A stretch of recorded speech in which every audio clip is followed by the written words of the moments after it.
আপনারা যা বলবেন আমি তাই করব।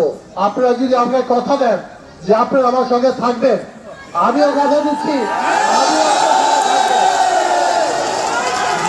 নির্বাচন করবো কি করবো না সেটা পরে আমার, কিন্তু কথা দিচ্ছি আমি আপনাদের ছেড়ে যাবো না। আমি আজকে আপনাদের যে ভালোবাসা, যে সম্মান পেয়েছি, আমি শুধুমাত্র কৃতজ্ঞতা প্রকাশ করতে চাই না, আমি আমার জীবনের বাকিটা সময় দিয়ে দেখিয়ে দেব যে আমি আপনাদের ভালোবাসার অমর্যাদা করি, এই অমূল্যায়ন করব না। আমি আপনাদের কাছে অত্যন্ত বিনয়ের সাথে কয়েকটা দিন সময় চেয়ে দিচ্ছি।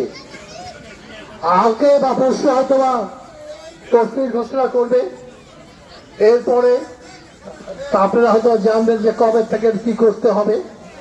আমি কয়েকটা দিন সময় চেয়ে নিয়ে আমি আপনারা যা বলবেন আমি তাই করব, এই ওয়াদা দিয়ে আপনাদেরকে আর সময় নষ্ট না করে কষ্ট করে এসেছেন। আবার মহিলা দলের নেত্রী এসেছেন, তার সঙ্গে অনেকেই আছেন, বিভিন্ন সংগঠনের অনেক নেতা নেত্রী এসেছেন, যারা অনেক সময় ধরে বসে আছেন।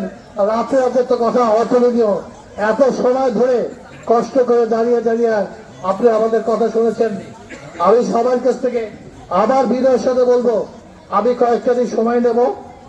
একটা কথা আগেও বলেছি, আমি যাব না, আমি থাকবো। হ্যাঁ, অতএব চিন্তা করার কোনো কারণ নেই।